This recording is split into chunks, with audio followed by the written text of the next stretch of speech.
Good morning students, I am Manish Gupta from Shivjyoti Educational Group. So students, let's start India's external relation. In this chapter, we will study international context.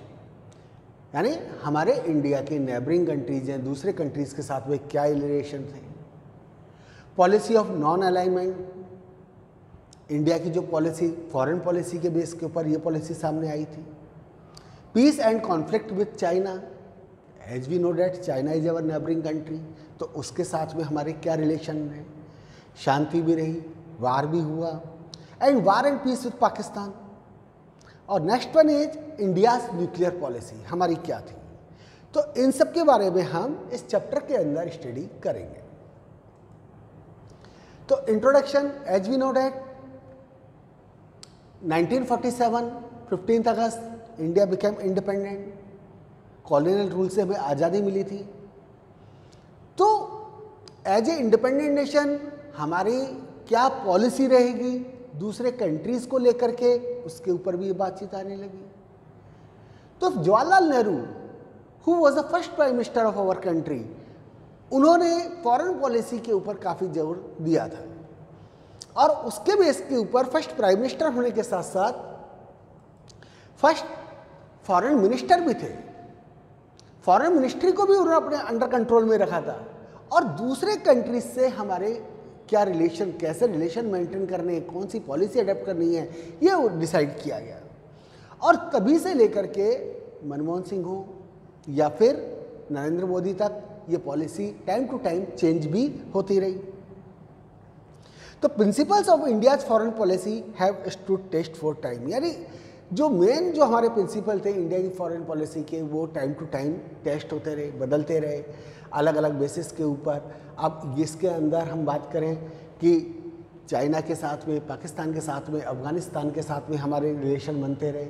तो international context के अंदर हम लें तो nation war in the backdrop of world war, यानी जो हमारा जो नेशन था वर्ल्ड वार, जब सेकेंड वर्ल्ड वार खत्म हुआ था उसके बाद में हम इंडिपेंडेंट हुए थे, decided to conduct its foreign relation with an aim to respect the sovereignty of all other nation. यानी जो मेन हमारा जो एम था, जो डिसाइड किया गया था कि हमारे फॉरेन रिलेशन किस बेस के ऊपर होंगे, रेस्पेक्ट द सॉवरेनिटी, यानी हम जितने भी दूसरे कंट्रीज हैं सबकी हम सॉवरेनिटी का सम्मान करेंगे। To achieve security through the maintenance of peace, अब साथ में सॉवरेनिटी को भी मेंटेन करना है कंट्री की, और पीस को, शांति को एडॉप्ट करते हुए हमारे कंट्री की सिक्योरिटी को भी बनाए रखना, यह हमारी फॉरेन पॉलिसी का एक मेन हिस्सा था। अब two problems India faced in the post independence period, अब जब इंडिया इंडिपेंडेंट हो गया तो उसके बाद में we are having mainly two kinds of problem. एक थी हमारी डोमेस्टिक प्रॉब्लम्स, नेक्स्ट थी हमारी इंटरनेशनल प्रॉब्लम। तो डोमेस्टिक प्रॉब्लम के अंदर there are 3 types of problem, political problem, social, economic. और इंटरनेशनल लेवल के ऊपर दें तो हम we can divided it into 2 phases. The first phase before the second world war, और after then second phase disintegration of the USSR. तो first phase जो है हमारा 1945 से 1989 तक चला, कोल्ड वार एरा, जो कि फर्स्ट चैप्टर के अंदर आपको बताया गया था कि यूएसए और यूएसएसआर के बीच में क्रिएट हुआ था। और सेकंड फेज 1989 के बाद का, जब यूएसएसआर डिसइंटीग्रेट हो गया और पूरा वर्ल्ड के अंदर केवल एक ही सुपर पावर बची थी, यूएसए। उस बेसिस के ऊपर इंडिया का क्या रोल था। तो डोमेस्टिक इश्यूज के अंदर हम देखें तो political problems after independence, the political condition of India deteriorated, काफ़ी ज़्यादा बेकार कंडीशन थे हमारी पॉलिटिकल कंडीशन। जैसे इंडिया इंडिपेंडेंट हुआ था, इंडिया का पार्टीशन हो गया, यानी 2 पार्ट के अंदर इंडिया डिवाइड हो गया, इंडिया एंड पाकिस्तान। तो उस बेसिस के ऊपर बहुत ज़्यादा कॉन्फ्लिक्ट वगैरह क्रिएट हुए थे, पॉलिटिकल कंडीशन हमारी बहुत ज़्यादा चरमरा गई थी। तो हमारे लीडर के सामने हमारी कंट्री की यूनिटी को मेंटेन रखना एक बहुत बड़ा टास्क था। और फिर सेकंड उसके अंदर हम फेज के उस प्रॉब्लम्स के अंदर लें तो एट दैट टाइम 565 से ज़्यादा हमारे यहाँ पे प्रिंसली स्टेट थे जहाँ पे राजा रजवाड़े रूल कर रहे थे। अब उनको भी इंडिया के अंदर शामिल करना, this one is also a difficult task and that kind of task was done by the first home minister of our country Sardar Vallabh Bhai Patel. Next one is economic condition के बेस के ऊपर हम चले तो आफ्टर इंडिपेंडेंस इंडिया की जो economy थी वो भी काफ़ी चरमराई हुई थी, शैम्बल्स इकोनॉमी थी। जो national leader opted for mixed economy, public private sector. अब जो हमारे नेशनल लीडर्स थे, यानी at that time the whole world divided into two types of economy, यानी कुछ वर्ल्ड्स ने कैपिटलिस्ट इकोनॉमी को फॉलो किया था और कुछ वर्ल्ड के नेशन ने सोशलिस्ट इकोनॉमी को फॉलो किया था। तो हमारे यहाँ पर मिक्स्ड इकोनॉमी को फॉलो किया गया। कैपिटलिस्ट इकोनॉमी जिसके अंदर की प्राइवेट सेक्टर को, प्राइवेटाइजेशन को जोड़ दिया जाता है। सोशलिस्ट इकोनॉमी जिसमें कि गवर्नमेंट यानी पब्लिक सेक्टर के ऊपर फोकस किया जाता है। तो इंडिया ने मिक्स्ड इकोनॉमी को फॉलो किया था, यानी हमने कुछ चीज़ें प्राइवेटाइजेशन को भी दी थी और कुछ चीज़ें गवर्नमेंट ने अपने अंडर कंट्रोल में रखी थी। जो हैवी इंडस्ट्रीज थी, जहाँ पर कि पैसे की ज़्यादा ज़रूरत थी, एक पॉलिसी प्लानर की ज़रूरत थी, उनको गवर्नमेंट ने अपने अंडर कंट्रोल में रखा था, यानी उनको पब्लिक सेक्टर के अंदर रखा गया। और जो दूसरी पॉलिसी थी आपकी प्राइवेट सेक्टर के अंदर, उसको रखा गया। तो बेसिस के ऊपर हमारी जो इकोनॉमी थी, इनको हमने मिक्स्ड रोल के बेस के ऊपर इसको अडॉप्ट किया था। तो government decided for planning commission to restructure the economy. अब ऑब्वियसली बात है, आपको अपनी इकोनॉमी को आगे बढ़ाना है, कैसे आप आगे बढ़ाएंगे, तो एक प्लान बनाया गया। तो प्लान के अंदर जो हमारी इकोनॉमी के अंदर जो बेस प्लान बनाया गया, 5 ईयर प्लान्स बनाए गए, यानी गवर्नमेंट का जो टाइम पीरियड है वो आपका 5 ईयर का होता है। तो उस बेसिस के ऊपर गवर्नमेंट ने प्लान बनाया कि हम ये 5 ईयर्स के अंदर इन चीज़ों को हम प्रायोरिटी देंगे। तो फर्स्ट 5 ईयर जो प्लान था आपका, जवाहरलाल नेहरू जो कि उस प्राइम मिनिस्टर थे, signing the first 5 year plan document new Delhi 1950 के अंदर उन्होंने इसके ऊपर साइन किए थे और फर्स्ट 5 ईयर प्लान को रिकॉग्नाइज किया गया था। अब फर्स्ट 5 ईयर प्लान के अंदर एग्रीकल्चर के ऊपर फोकस किया गया था। Next one is social. तो process of nation building continued after the integration of the princely state, यानी सोसाइटी को बिल्डअप करना, कंट्री को बिल्डअप करना का ये जो प्रोसेस था नेशन बिल्डिंग का, ये जो 565 जो प्रिंसली स्टेट्स थे, इनको ज्वाइंट करने के बाद भी रेगुलर जारी रहा था।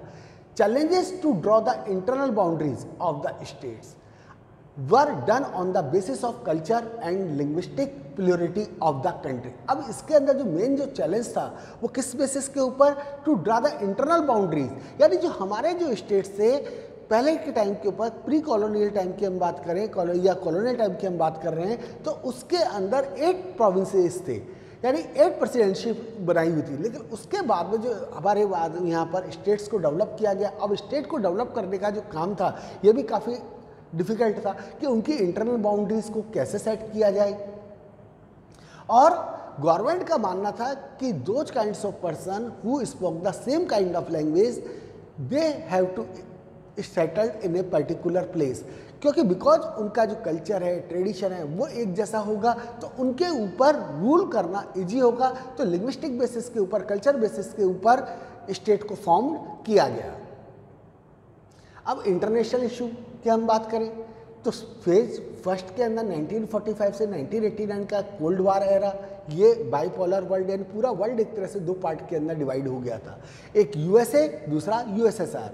जो आफ्टर ईस्टर्न यूरोपियन कंट्रीज थे वो सब यूएसएसआर के ब्लॉक में थे, क्योंकि ये सोशलिस्ट इकोनॉमी को फॉलो कर रहे थे, कम्युनिस्ट रूल को फॉलो कर रहे थे।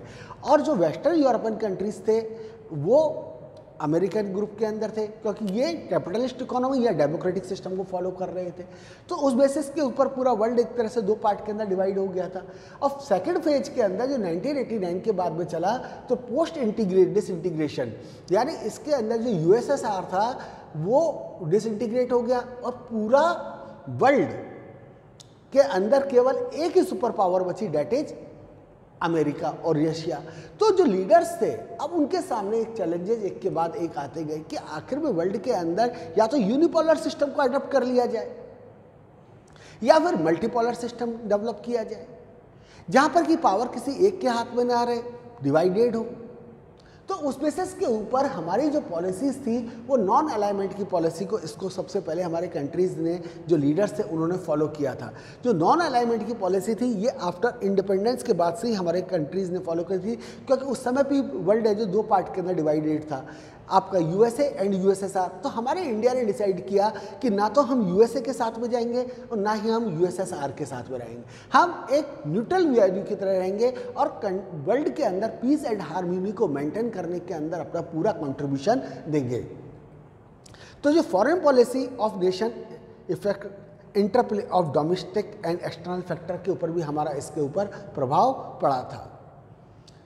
तो जवाहरलाल नेहरू का जो रोल था, एक चीफ आर्किटेक्ट थे, यानी मेन फॉरेन पॉलिसी के, और फॉरेन मिनिस्टर भी थे। उनकी जो फॉरेन पॉलिसी का जो मेन पार्ट था, preserve the hard earn sovereignty, यानी जो बड़ी मेहनत से कमाई हुई हमारी जो सॉवरेनिटी है, इंडिपेंडेंस है, उसको हमें बनाए रखना।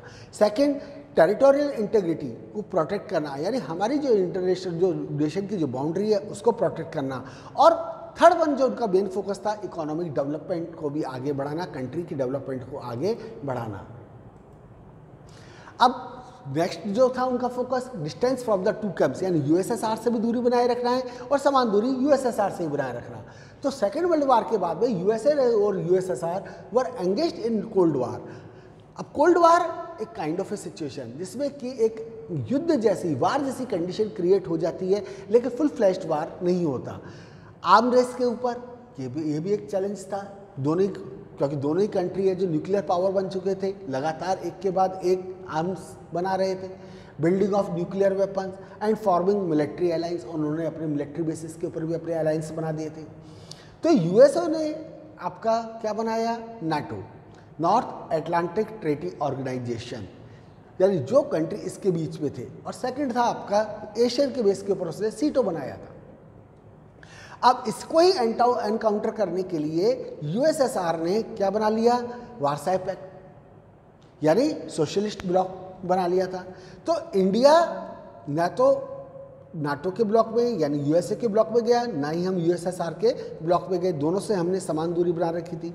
तो इसी चीज़ को क्या बोला गया, नॉन अलाइनमेंट, यानी गुट निरपेक्ष, यानी हम किसी के भी साथ में नहीं है, हम किसी के भी ग्रुप के अंदर नहीं है।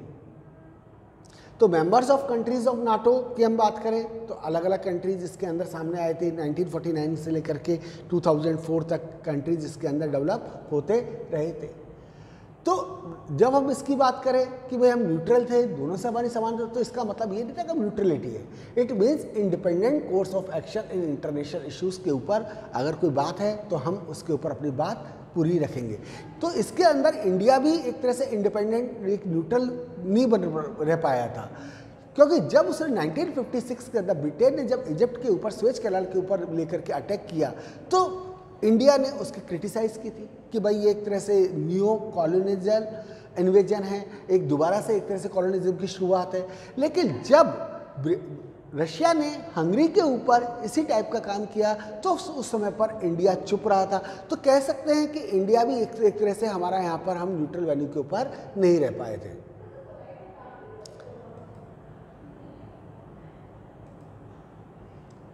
अब आता है हमारा एफ्रो एशियन यूनिटी। तो वेस्टर्न कंट्रीज, एशिया और अफ्रीका के जो कंट्रीज थे, उनके जो पीपल्स थे, उनको एक इंफीरियरिटी से ट्रीट करते थे। तो India has protested against the apartheid policy of the African white against the black. तो इंडिया ने इस चीज़ का जो ब्लैक के साथ में, जो कलर के बेस के ऊपर लोगों के साथ में जो डिस्क्रिमिनेशन किया जाता था, उस पॉलिसी का इंडिया ने शुरू से अपोज किया। यानी अपार्थाइड जो पॉलिसी थी, स्पेशली ये साउथ अफ्रीका के अंदर अडॉप्ट की गई थी, उस पॉलिसी का इंडिया ने टोटली अपोज किया था। यानी स्किन के कलर के बेस के ऊपर किसी के साथ में किसी भी तरह का कोई डिस्क्रिमिनेशन नहीं होगा। तो एफ्रो एशियन कॉन्फ्रेंस जो कि इंडोनेशिया की सिटी के अंदर बैंडोंग में हुई थी 1955 में, इसको बैंडोंग कॉन्फ्रेंस के नाम से भी जाना जाता है, और mark India's relation with independent African and Asian nation. यानी इससे साथ में हमारी शुरुआत हुई थी कि यानी जो कंट्री सेकेंड वर्ल्ड वार के बाद इंडिपेंडेंट हुए थे, एशिया और अफ्रीकन कंट्रीज, इंडिया के रिलेशन हमने उन कंट्रीज के साथ में भी अडॉप्ट किए थे, और जो अपार्थाइड या दूसरी जो डिक्टेटरशिप टाइप की जो पॉलिसीज थी उनको हमने बिल्कुल नकार दिया था। अब बात करते हैं हम peace and conflict with China की। तो peace and conflict with China के अंदर अगर हम लें तो सबसे पहली चीज़ आती है आपकी कि इंडिया के जो रिलेशन थे चाइना के साथ में कैसे थे, और बाद में जो 1960 61 के अंदर, जो 61-62 के अंदर जो चाइना का जो वार हुआ था, उसके बाद में हमारे क्या रिलेशन थे। तो इंडिया के जो रिलेशन थे 1947 के बाद से ही हमने क्लियर कर दिया था कि हम एक दूसरे की सॉवरेनिटी का रेस्पेक्ट करेंगे, इंटरनल मामलों के अंदर कोई किसी भी तरह का कोई दखलंदाजी नहीं करेंगे, इंटरफेयर नहीं करेंगे। तो उस समय तक काफ़ी सब कुछ ठीक चलता रहा। फिर 1959 के अंदर जो इंडिया ने जो तिब्बत 1950 के अंदर चाइना ने तिब्बत को अपना पार्ट बना लिया था, डिक्लेयर कर लिया था, और तिब्बतियन पीपल उसका अपोज कर रहे थे। तब तक इंडिया चुप रहा था, लेकिन जब उनका टॉर्चर होने लगा तो इंडिया को उनके फेवर के अंदर बोलना पड़ा। और 1959 के अंदर दलाई लामा को इंडिया ने अपने यहाँ पर एक पॉलिटिकल शेल्टर प्रोवाइड कर दी थी, पॉलिटिकल रिफ्यूजीज की तरह उनको प्रोवाइड किया था। इसको लेकर के चाइना हमसे नाराज हो गया, और चाइना ने ये कहा कि ये हमारे कंट्री के अंदर जो इंटरफेरेंस करने की एक शुरुआत है। तो 1949 के अंदर दोनों ही कंट्री एक दूसरे क्लोज आए थे। दोनों कंट्रीज़ के जो टॉप लीडर्स थे, जस्ट लाइक जैसे जवाहरलाल नेहरू चाइना गए और चाइना के प्राइम मिनिस्टर जोको एनलाई इंडिया आए। दोनों ही कंट्रीज़ एंटर्ड इनटू एक अलायंस 1954 के अंदर। पंचशील जो सिद्धांत थे उनके अंदर एंटर हो गए थे, जिसके अंदर की कहा गया कि हम किसी भी उस पर एक दूसरे के इंटरनल अफेयर के अंदर दखलंदाजी नहीं करेंगे, यानी non interference in the internal affair. Next था mutual respect of for sovereignty, एक दूसरे की सॉवरेनिटी का हम सम्मान करेंगे। Mutual non aggression, peaceful coexistence, यानी एक दूसरे के साथ शांति बनाए रखेंगे, और इक्वलिटी एंड म्यूचुअल बेनिफिट के ऊपर जोर देंगे। तो ये क्या थे? 5 प्रिंसिपल्स थे, और इन 5 प्रिंसिपल को पंचशील का नाम दिया गया। तो चाइनीज़ का जो इन्वेजन था 1962 के अंदर, वो border between British India and China had never been mark clearly, यानी 1914 से जब उस समय भी ये डिस्प्यूट उठा था, और उस समय पे भी ब्रिटेन और चाइना के बीच में डिस्प्यूट था, तो उन्होंने इसको क्लियर बाउंड्री नहीं बनाया था कि भाई जिसको कहा जाए कि ये पार्ट आपका चाइना का और ये पार्ट इंडिया का है। तो एक मैकमोहन लाइन को ड्रॉ कर दिया गया था, और ये शिमला कॉन्फ्रेंस जो 1914 में हुई थी, उस समय पर ये लाइन को ड्रॉ किया गया था, जस्ट लाइक आपके ये। अब कुछ इधर का पार्ट जो हमारा इंडिया का, दूसरा पार्ट हमारा ये चाइना का था। अब चाइना ने उसके बाद में इस चीज़ को मानने से मना कर दिया कि हम इसको लाइन को फॉलो नहीं करते।